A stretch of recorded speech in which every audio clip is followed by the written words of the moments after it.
Muy bien, vamos a dar paso a nuestra siguiente presentación. Se encuentra a cargo del doctor José Alberto Solís Navarrete. Él es investigador también aquí en nuestro centro y nos platicará acerca de innovación y políticas públicas para el desarrollo territorial. Adelante, José Alberto, te vemos y te escuchamos. Muchas gracias, Adrián, y muchas gracias. Saludo con gusto a mis colegas, también por ahí a nuestro director, el doctor Antonio Vieira, maestra Alejandra, ¿qué tal? Un gusto. Les voy a compartir la presentación. Ahí se puede observar. La vemos bien, José Alberto. Ok. Bueno, yo rápidamente de formación soy economista con un doctorado en ciencias del desarrollo regional y me he especializado en temas que tienen que ver con la promoción de las políticas públicas, sobre todo que tienen impacto en el desarrollo territorial, pero también lo que es la parte de la innovación, ¿no? Esas son digamos, mis dos líneas principales de investigación tienen que ver con la innovación y las políticas públicas y una línea de investigación transversal que tiene que ver precisamente con el impulso de la innovación institucional y la innovación dentro del campo de las mismas políticas públicas. En este sentido, por ejemplo, dentro de la innovación, una de las investigaciones que hemos estado trabajando con algunos colegas del SIGA y de la Universidad Michoacana es sobre todo de ir más allá del paradigma de la innovación actual, ¿no? Que prevalece una perspectiva tecnoeconómica. La innovación es mucho más que eso. La innovación siempre tiende a generar valor positivo en aspectos ambientales, en aspectos sociales, no se limita únicamente al análisis del mercado o de la ganancia. Entonces, por ejemplo, la Organización para la Cooperación y Desarrollo Económico ha generado una serie de debates, ¿no? Ahora el concepto que plantearon por ahí en el Manual de Oslo en 2018 lo hace un concepto mucho más ambiguo, ¿no? Que ahora prácticamente es todo, ¿no? Y a la vez nada. Entonces, eso nos ha llevado a generar reflexiones teóricas con base en nuestra experiencia que hemos tenido también en campo para promover un marco teórico de la innovación que sea más apegado a perspectivas sociales, ambientales, pero sobre todo que contribuyan en el territorio. En este sentido, lo podemos desagregar en este aspecto, ¿no? Con lo cual trabajamos muy de la mano con la red de innovación social MX, particularmente ahí por ahí quien la coordina, ¿no? El doctor Víctor Guadarrama, y especializándonos en estos temas, ¿no? Innovaciones sociales, ¿no? Con una perspectiva basada en el uso y la aplicación del conocimiento, pero con motivaciones sociales, con impacto social, más allá de la parte del mercado. Innovaciones de base como aquellas que surgen de la sociedad misma y que tienden a empoderarla. Innovación inclusiva que promueve la innovación dentro de grupos vulnerables, de grupos que normalmente han sido excluidos. Bueno, todo esto contribuye dentro del análisis territorial para generar esquemas que promuevan la igualdad y la equidad, ¿no? Basada en iniciativas de innovación. Y desde luego también la parte de innovación con enfoque de negocio, pero aquí sí es importante destacar que lo que buscamos es contribuir con una perspectiva de sostenibilidad. Y para ello nos echamos de mano con la parte de innovación ambiental, con la parte de ecoinnovación y finalmente lo que tiene que ver con la economía circular, ¿no? Todos estos enfoques basados nuevamente en el uso intensivo del conocimiento, pero también la innovación territorial, ¿no? Y aquí pueden caber los distintos tipos de innovación y sus transformaciones dentro del territorio, ¿no? Cómo las interacciones entre el ser humano y la naturaleza provocan también cambios en el mismo territorio basados en este uso del conocimiento. Aquí me enfoco en lo que tiene que ver con análisis de los territorios innovadores y las dinámicas de innovación, cómo ha promovido el desarrollo local y regional basada en la articulación de diferentes capacidades. Y aquí, bueno, surgen estas teorías emergentes en las cuales también estamos investigando, que tiene que ver con la innovación transformadora o transformativa, que es de los marcos teóricos más recientes en relación a la innovación, y con el enfoque de los sistemas territoriales de innovación, basado en esta articulación de capacidades tanto transformadoras como institucionales e innovadoras, y cómo generan interacciones basadas en el conocimiento para a su vez promover dinámicas territoriales que favorezcan el propio desarrollo. Todo esto nos lleva también a plantearnos, bueno, que es necesario hacer un análisis de la geografía de la innovación, ¿no? Cómo estas dinámicas han generado cambios en diferentes territorios, han generado también desigualdades, es una realidad, y por eso planteamos que la innovación tiene que ser más amplia que el sentido económico, y nos lleva finalmente a estar planteando estas teorías que son las que estamos trabajando recientemente, que es el sistemas regionales y locales de innovación social, ¿no? O aquellos con una perspectiva mucho más abocada al desarrollo regional de manera integral, no solamente desde la perspectiva económica, ¿no?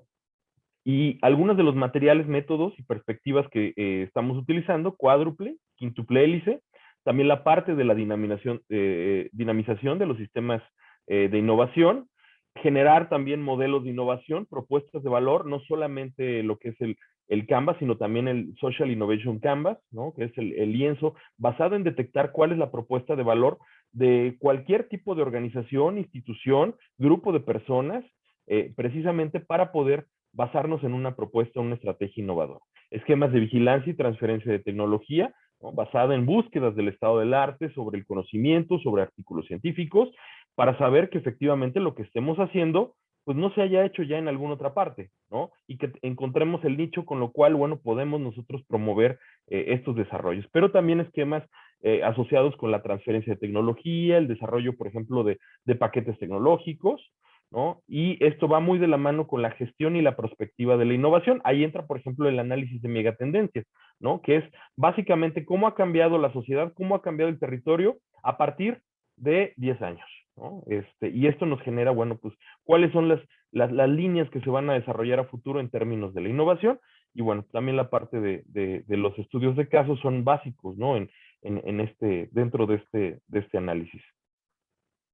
En el ámbito de las políticas públicas, aquí, bueno, partimos del reconocimiento que el gobierno es el intermediario entre el Estado y la sociedad, y existe una serie de fallos, ¿no?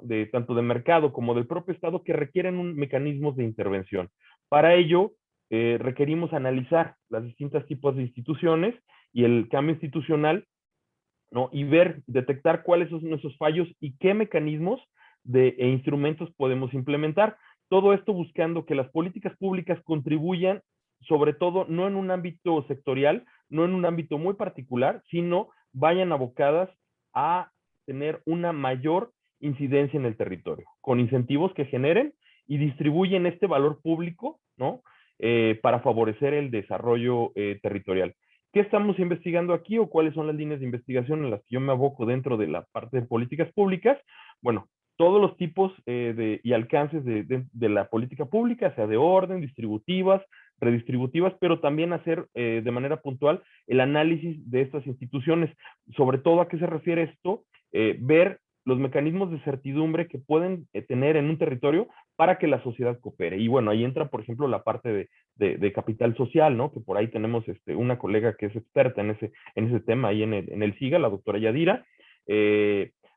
También el análisis de las políticas públicas comparadas. A partir de ahí, bueno, pues qué se está haciendo en diferentes territorios y qué experiencias, qué aprendizajes tenemos para poder replicar lo bueno y evitar lo malo, ¿no? Desde luego acorde a las mismas disciplinas con las cuales podemos intervenir. Aquí sí es fundamental, como comentaba por ahí también el doctor Mendoza, la cooperación que puede haber entre diferentes áreas de conocimiento. La contribución y territorialización de los ODS, que por ahí tenemos también un artículo junto con la doctora Cintia, ¿no? Que por ahí está en revisión. Modelos de gobernanza, ¿no? También establecer mecanismos de agenda, ¿no? Que parten de la visión, que busquen romper la visión tradicional de la política pública, ¿no? Donde el que está arriba es el que decide lo que se va a hacer abajo, ¿no? Sino buscamos a través de los mecanismos de gobernanza generar que las iniciativas partan de abajo hacia arriba. Y bueno, ahí también el análisis de la misma política económica y sus instrumentos, ¿no? Monetaria, fiscal y presupuestaria, las cuales, pues, desde luego afectan de manera nacional, ¿no? Las políticas sectoriales, ¿no? Algunas de ellas ahí las pueden ver, y las políticas especiales. ¿Por qué son especiales? Porque pueden abarcar distintos tipos de sectores, pueden generar impactos en diferentes territorios y a la vez se utilizan diferentes disciplinas, ¿no? Por ejemplo, las políticas de ciencia, tecnología e innovación, las de igualdad, las políticas ambientales, ¿no? Tienen esas características. En este sentido, algunas perspectivas, materiales y métodos que trabajamos en esta parte Entonces, el mismo ciclo de las políticas públicas, la matriz de marco lógico, lo que es la generación de indicadores, por ejemplo, para establecer comparativos, eso es fundamental dentro de la evaluación de las políticas públicas, a través del Balance Scorecard o el cuadro de mando integral. El mismo análisis de derecho comparado y análisis económico del derecho, ¿no? Como una metodología cualitativa, el análisis de discurso y contenido, y finalmente el análisis correlacional, ¿no? Lo que es desde el punto de vista, por ejemplo, de la econometría, que no está abocado nada más al análisis económico, sino que podemos hacer análisis de diferentes disciplinas, pero es una herramienta basada en la econometría y establecer relaciones de causalidad, ¿no?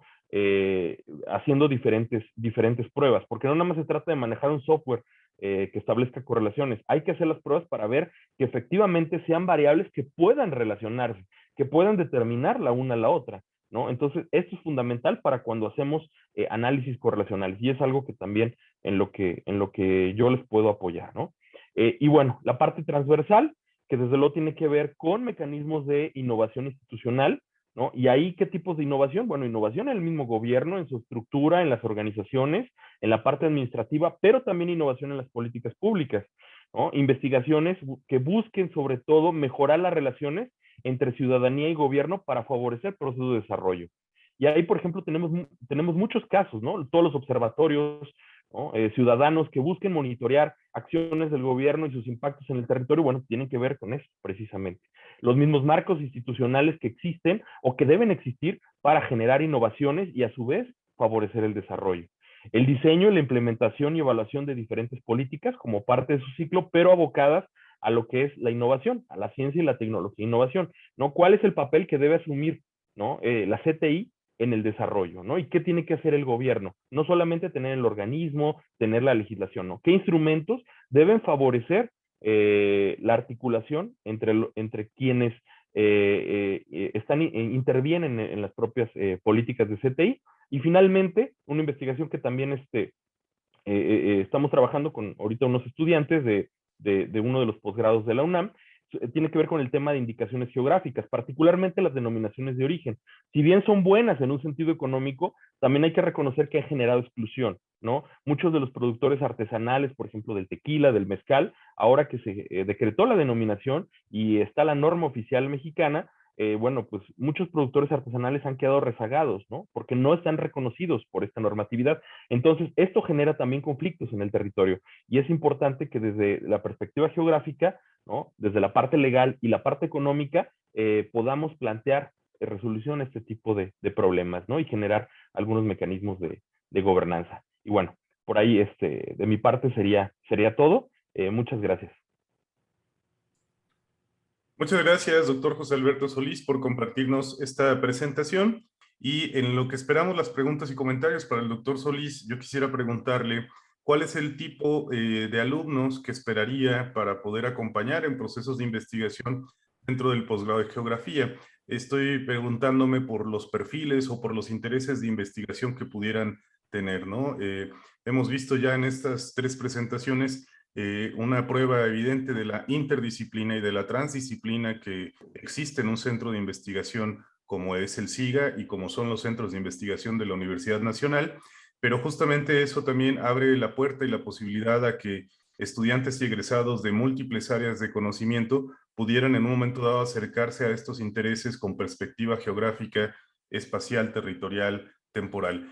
Cuéntenos, doctor Solís, ¿qué tipo de estudiantes buscaría en un momento dado para poder acompañar en procesos de investigación?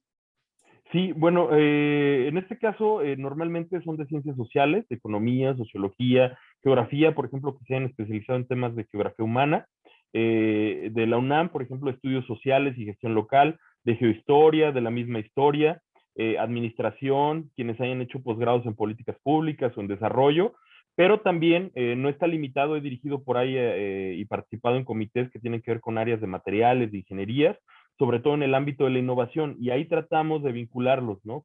Con impactos territoriales, ¿no? Que no nada más se quede en la parte tecnológica, ¿no? Sino que vaya, trascienda a la parte territorial, ¿no? Entonces no está limitado a esas áreas, ¿no? Sobre todo quienes vayan a enfocarse a cuestiones de innovación o de regulación dentro de los campos del diseño, de la ingeniería, por ejemplo.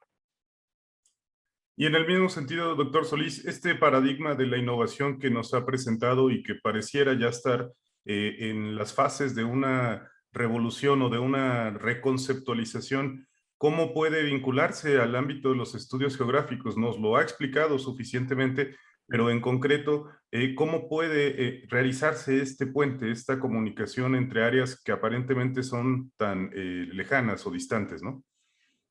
Sí, de hecho, precisamente justo esto que comentas, Adrián, tiene que ver con este planteamiento de geografía de la innovación, ¿no? Que es necesario ver, bueno, qué dinámicas han existido dentro de la innovación para que existan cierto tipo de desigualdades o inclusive algunas similitudes entre los mismos territorios, ¿no? Y cómo la innovación ha trascendido en la transformación de estos cambios en los mismos territorios, ¿no? Entonces, cómo estos actores generan mecanismos para cooperar y generar iniciativas basadas en el conocimiento, ¿no? Y cómo distinguirlos, ¿no? Cómo poderlos aprovechar también desde el ámbito de la política pública. Entonces, bueno, pues la innovación es un resultado, sí, pero que a su vez tiene consecuencias mucho mayores, ¿no? Por ejemplo, el caso ahí de la innovación transformativa, que va más enfocada al territorio, ¿no? Como este tipo de innovaciones pequeñas pueden irse conjugando y generar innovaciones más amplias en la sociedad y que a su vez generan estas transformaciones en el mismo territorio, ¿no? Incluso hasta generando mismas transformaciones en el paisaje. Magnífico, muchas gracias. Tenemos un comentario aquí en el chat que nos dice, para ingeniería en procesos agroalimentarios, también aplica, ya que para realizar un proyecto debe tomarse en cuenta el área, costos y vínculos sectoriales para fundamentar el objetivo de un proyecto. No estoy seguro si es un comentario o una pregunta, pero ¿qué nos podrías opinar al respecto, José Alberto?